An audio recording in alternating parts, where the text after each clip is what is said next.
Right. Now here what has happened? The original situation is shown here in part A of figure 2.8. Here there's a company and it goes through an intermediary in order to reach out to its consumer. Right?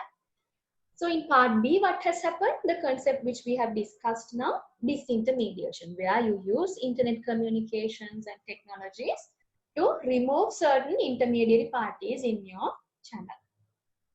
Now in part C, what has happened?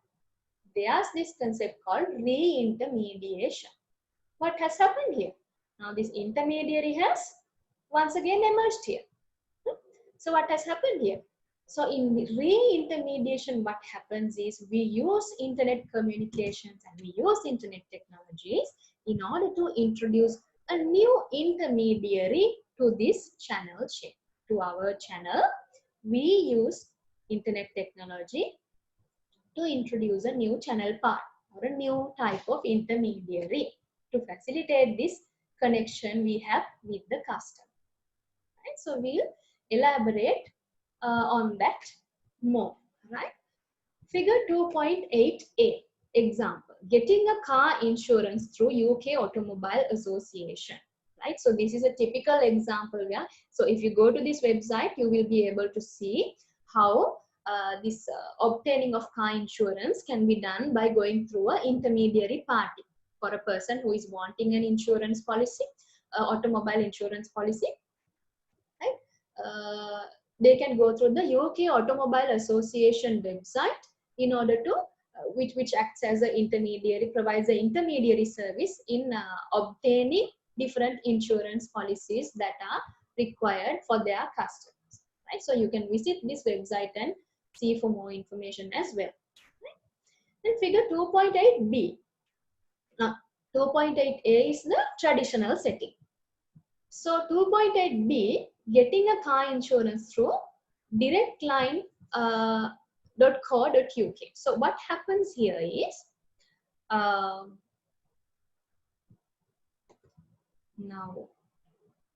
if I can share this website with you. Now here this is the direct line website, right? So here you can see, so in figure 2.8b, what we discussed was how to disintermediate, right? So how to remove the middleman. Now here from the website itself, the consumers, the purchasers who are looking for, or the consumers who are looking to purchase an insurance policy, they have all the necessary facilities to guide them through buying this insurance policy or getting to know more about this insurance policy, right? So there are different types of insurances shown on the website. So the consumers, they can easily select the category that they need, right? And they have the ability of selecting the insurance policy and requesting for a quotation, right? Reviewing it and applying for an insurance policy by their own, right? Without the mediation of an intermediary party. So all the information necessary to make these purchases, compare between policies or the benefits that they get, everything have been clearly indicated on this website. So that by using a website like this, you can cut out a middleman. So in a traditional context, who we call as insurance brokers, right? So you have, maybe you also have experience. So they facilitate this mediation process, right? So these brokers or these insurance brokers or these intermediary parties can be very easily cut out by using a site like this, right? So that is about the figure 2.8b, right? So we are relating this disintermediation and reintermediation concepts to a case where you are obtaining an insurance, right? Car insurance. So that is why we are relating examples related to obtaining insurance, right? So there are so many other examples that you can think of in other industries how this has happened, right? So in this particular point, we are talking about obtaining an insurance. So now we have talked about how usually in traditional context, intermediation, there's a process which goes through an intermediary. and there's an option where you can bypass the intermediary, which we refer to as disintermediation. But now the customer still had a small problem. What was this problem? Purchasers sometimes need more assistance in selecting their products and services, right? Although we present them with a website which provides them fully detailed information, which guides them through the purchasing process, sometimes some customers may have doubts, right? Sometimes they may need further information, they may need further verification, sometimes they may need to compare between different sites or different policies. Likewise, consumers sometimes may need a little bit of more help. They may not be able to do it on their own. So that is what the first point says. Purchasers of products still needed assistance in the selection of products, right? And this led to the creation of new intermediaries, the process referred to as re-intermediation. So since customers needed more assistance, so although these insurance companies tested to provide the service without an intermediary, they understood after some time that it is not working very well because sometimes customers need further assistance. So that is why they decided to create new intermediaries using these internet technologies, right? So figure 2.8c talks about this, which we have shown you already. Getting a car insurance through a new intermediary from, so here two sites have been mentioned. So if I relate this www.confused.com site to you, now let's assume that a customer is confused, right? There are so many types of insurances that they can purchase. There are different types of insurance covers, different types of policies, different types of payment methods, right? So now the customer who's going to get this insurance is a little bit confused, right? So in order to assist those types of consumers, these kinds of websites can be used. Now, if I can show you an example here.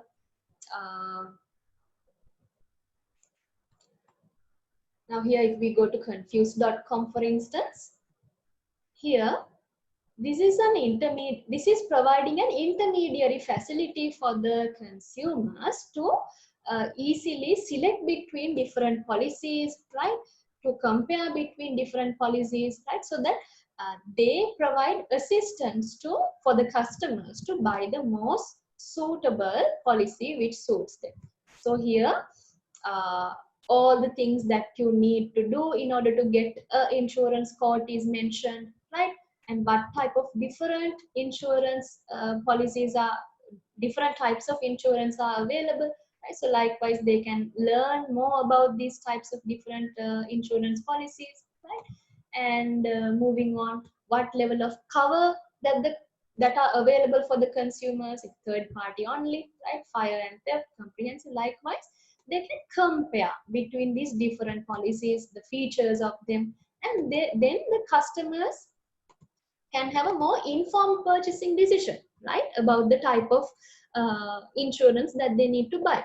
Right? They have more information, they have better verification, right? So this type of service is being provided by this confused.com. So you can visit this website as well and see as well. So I hope now you understand the difference between intermediaries, disintermediation, and re-intermediation, right? So we have discussed those three different concepts in this section which we have covered, right? So any other examples that you can think of where re-intermediation comes into place? Now usually by using this new intermediary, it facilitates consumers to choose between sometimes different suppliers, different products, right? So it provides comparison facilities. Likewise, so what sort of other examples can you think of when it comes to re-intermediation? Any local examples that you can think of, or even foreign?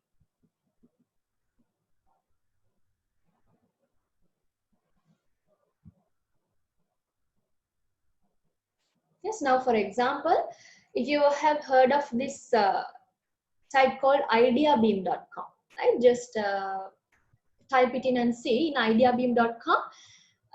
It provides you assistance in purchasing these technology related equipments. For example, if you want to purchase a mobile phone, if you go to ideabeam.com, right, this intermediary site or this third party site, they provide a comparison between different types of mobile phone models that are available in different types of suppliers in different parts of the country. Right? So there you can compare between different models and different suppliers. You can compare the prices, and then you can make a better purchasing decision. We have talked about this in MIS also, as I remember. And also, if we consider these sites such as booking.com, what happens there? Same concept. Right? So likewise, I said, here we have related the insurance industry related example, but there are so many other industries or so many other different business contexts where this concept of pre-intermediation is currently active. Right? So you also can think of other examples and add it to the same list. Right? Okay. So moving on. Location of trading or position of trading. This is also very important when it comes to a online environment or internet-based environment or internet-based marketplace. So first point says, another perspective on the configuration of the marketplace relates to the position of trading and relative strength between different players within the marketplace. Right? So organizations also need to have an idea of their position of trading and also the relative strength between different players within the marketplace which they belong to. Right? How has this marketplace been configured, or how has it been set up? What is the layout? Right? Who are the players involved in this marketplace? Right? And which players are more stronger? Right? Which players have more power when it comes to initiating a purchase or when it comes to initiating a transaction? Which players are more powerful and which players are less powerful? How does this setup happen? So an organization needs to have an idea about this as well, right? So there are three different types of virtual locations that can be identified in an electronic market. So when we consider an electronic market, we talk about three different types of main virtual locations that an organization can exist in, right? So the first one we are going to look at is seller controlled sites. So what happens here? The main homepage of the vendor, or the vendor means the seller, right? Main homepage of the vendor who is selling products and are e-commerce enabled, right? So in a seller controlled sites, who has more power or who initiates the this business transaction, or who has more control over the business transaction? It is the seller or the vendor, right? So usually they have their own website. Now, for example, if you go to www.dell.com, right, they have their own e-commerce site or they have their own website, and through this website they sell products, they advertise products, right? So the consumers who want to buy a product, they will come to this website which is controlled by the seller Dell itself, and then they can place orders, make purchases, and so on. Right? So this is the first location of trading in a virtual marketplace. Then the second location. What is this? Buyer control sites. Now we mentioned seller control sites. So then who has more power in the buyer control sites? Obviously, it is the buyer, right? So what happens here? Intermediaries that have been set up so that the buyer initiates the market making. So the buyer is the person who initiates this transaction. Now, for example, let's take a business to business context. If it's an organization who wants to procure some resources, let's say they want to buy some technical equipment. Let's say they want to buy some laptops, right? So they want to procure from the best supplier. So here what happens is this buyer initiates this procurement through an intermediary, right? Here within brackets, it has been further explained. In procurement posting, a purchaser specifies what they wish to purchase. Now, if it's laptops that the company wants to buy, then that company may specify the requirements. What is the model, right? What sort of features that they expect in this laptops that they want to buy, right? What is the business requirement that they are buying these laptops for? So therefore, what sort of features that they should have. Likewise, the buying organization or the purchaser may specify these requirements. And then what happens? A message is sent by email to suppliers registered on the system, and then offers are awaited. So on this site, which is controlled by the buyer, right? There are intermediaries who facilitate this process, where when the buying organization specifies the requirement of the products that they need, right, a message is sent to all the suppliers who are listed on this site, right? Now, in e-procurement, we will be talking about these concepts more. We have talked about this concept earlier also. So in e-procurement sites, the suppliers, they can get enlisted in these types of sites, right? They can list themselves in these types of sites. And when the requirements or the specification is being sent via an email to these suppliers, they can send in their offers, right, or their bids. So then after reviewing these different types of offers that are being sent by different laptop suppliers, the buyer can go for the final purchase of the laptops that they need. Right? So I hope you can understand that concept. Then the third virtual location, neutral sites. So now there are certain types of sites which can be controlled by seller. And there are different types of sites which can be controlled by buyer. So what are neutral sites? Independent evaluator intermediaries that enable price and product comparison. These are neither controlled by the seller nor controlled by the buyer. Rather, independent intermediaries enable a price and product comparison. Right? Now, an example have been given, cnet.com. Right? So, what happens here? I can show you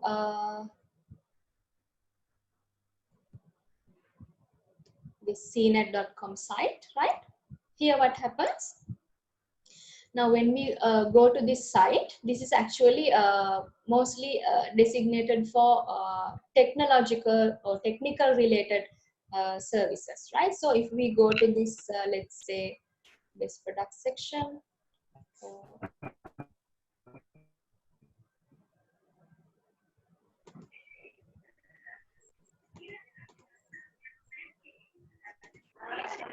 if you go to this review section, now here all the reviews on different types of equipment have been listed here on this CNET site, right? For example, let's see, I'm looking at cameras, right? So if we go on here, different reviews have been listed, right? So it's a little slow, so it's still loading, right? So different types of cameras that are there here. Now different models of cameras have been listed, right?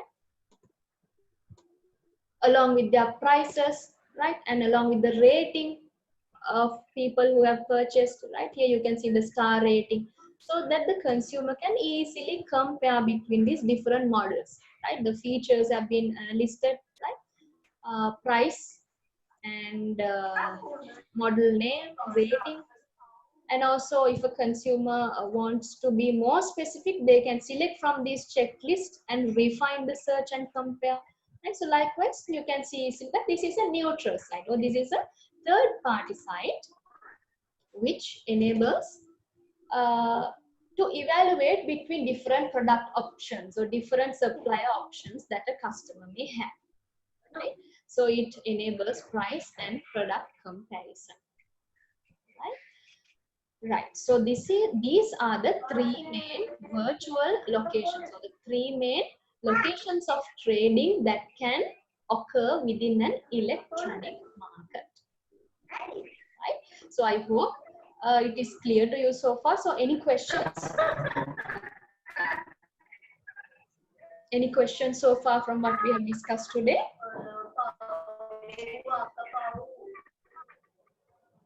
So if there are any questions, you can let me know.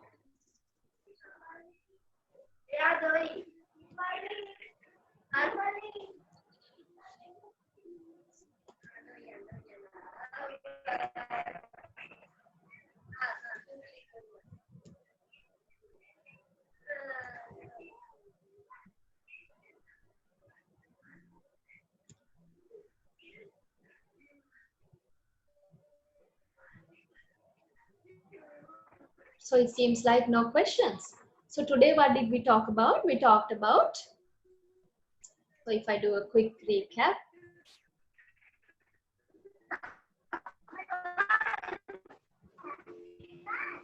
we talked about strategic agility, right? The capacity that organization has to respond to different environmental opportunities and threats. We refer to that as strategic agility. Right? So if an organization is strategically agile, then that means that organization is ready for innovations, ready to counter different threats and opportunities that occur in the marketplace, right? So then we moved on to talk about a process called online marketplace analysis. What happens here? We say that analyzing online marketplace is as important as analyzing a traditional marketplace, right? So here organizations should identify the behavior of different customers, prospective customers, how they switch between different sites, how they switch between different search engines, right? What sort of links or what sort of intermediary sites that they get directed to when they type in a particular keyword, right? How do they find products and services? So all these things need to be studied by an organization when they are analyzing an online marketplace, right? Then we talked about this concept of online market ecosystem. Here we said that it connects different websites through data exchange, which provides opportunities for different sites to exchange data, to enhance the customer experience, right? To extend the customer reach, and also to influence the customers more, right? So online market ecosystems, we mentioned that are being developed by sites such as Facebook and Google, right? And the Salesforce also you can refer to and see. This is a CRM, or the customer relationship management site. This also has a similar features which provides an ecosystem in that customer relationship management field, right? So you can leisurely visit here and see, right? Then we moved on to talk about location of trading in the marketplace, right? So we said that there are many alternative locations that an organization can have, right? And we moved on to talking about review of different market channel structures, right? We said that typical channel structures had a selling organization or a manufacturing organization and several intermediaries in between, and then finally a customer. But because of internet, we understood that these intermediaries or these different channel partners can be bypassed or removed. We talked about it under the concept of disintermediation, right? So through this figure, we introduced you to disintermediation, right? And also we said that because of internet communications, not only disintermediation, a concept called re-intermediation has emerged, right? So for example, here we explained it to you through this getting a car insurance through a intermediary, by using a new online intermediary. Now, before these online intermediaries were introduced in these insurance industries, they used telephone-based customer service or a intermediary which featured a call center, right? That was the intermediary that they used. But then after the advent of information technology, instead of the call centers as acting as the intermediary, this insurance industry, they moved on to using different third-party sites or different intermediary sites which provided the facility for the customers to choose between different policies and to study them well and to choose what is best suitable for them, right? So since purchasers needed more assistance to complete their purchase, they decided that fully disintermediation is not very good.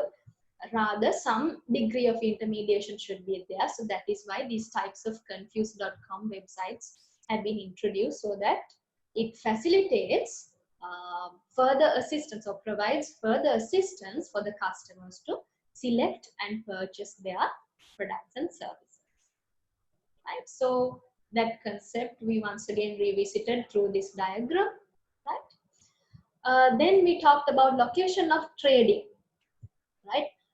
How to locate yourself in an online environment. What locations are mainly there for an organization when operating within an internet-based marketplace or a virtual marketplace or an online marketplace, right?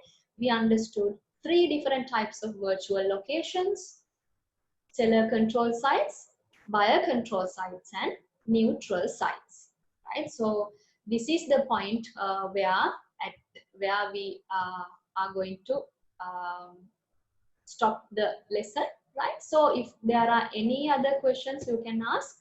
Also, I need to ask some other question from you. Now, in the previous lecture also, we inquired about this.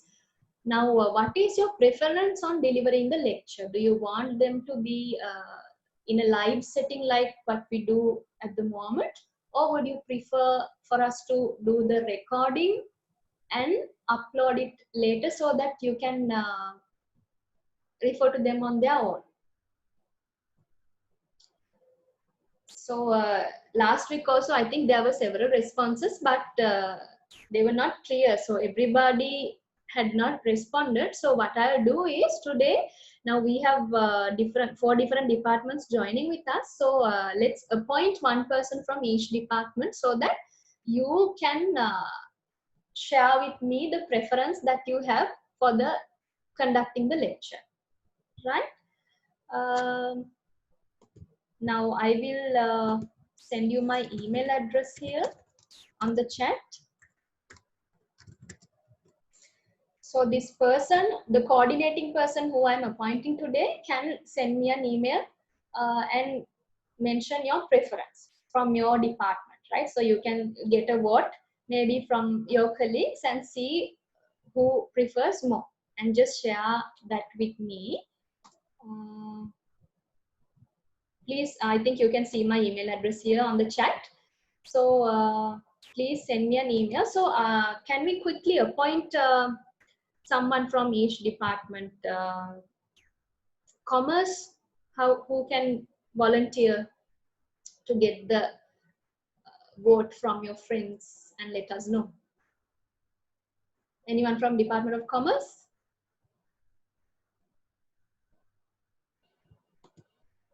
No one.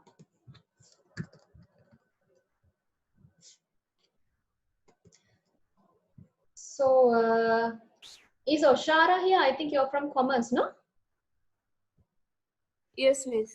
Yeah. So can you please do that part where I have requested to get a vote from your department students and let me know the preference, please? Okay, miss. Yeah. So by the end of the day, can you send me an email? You can see my email address here, right? Yes, miss. Right. Okay, great. So Dulan, are you there? Yes, ma'am. Dulan, can you hear me? Yes, ma'am. Yes. All right. So Dulan, IT department again, can you get a vote and send me your preference? Okay, ma'am. Yeah, you can see my email address on the chat, right? I have posted it here. So by the end of the day, please send me the preference of IT department, right?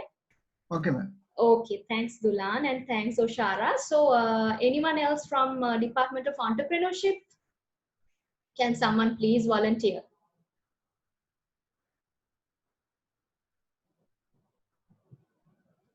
Anyone from Department of Entrepreneurship?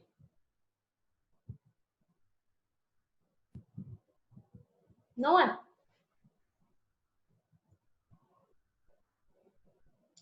Isn't there anyone from Department of Entrepreneurship present in the lecture today?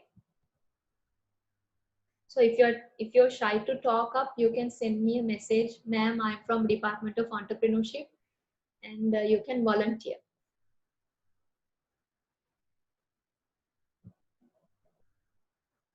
Seems like there's no one. Right. So Department of Decision Sciences, anyone who can volunteer, please? Anyone from Department of Decision Sciences? So no one from Department of Entrepreneurship so far. Anyone from Decision Sciences, please?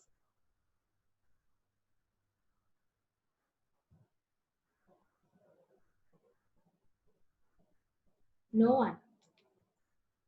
So only 2 departments are taking part in this lecture today. So Dulan, do you have anyone who you can communicate in this department who's taking part in this lecture to sending their preference to me?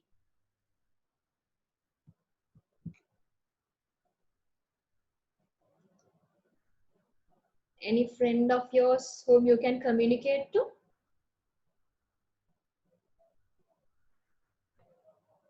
Are you there, Dulan, or not?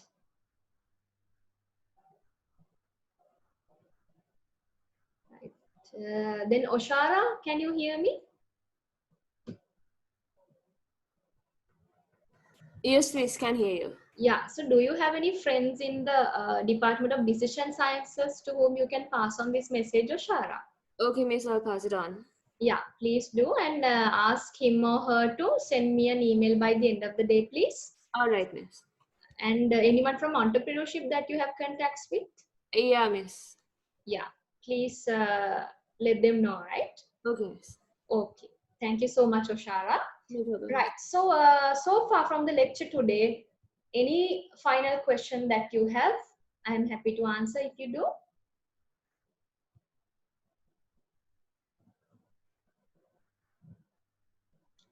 Right, seems like there are no questions, it seems. So then for today, let's wind up. Let's call it a day, right? So thank you for your participation, and please let me know by the end of the day, all 4 departments, just one person, please, only one person from each department send me an email stating the preference of your colleagues, right? Do you want it to be a recorded lecture or do you want it to be live lecture, right?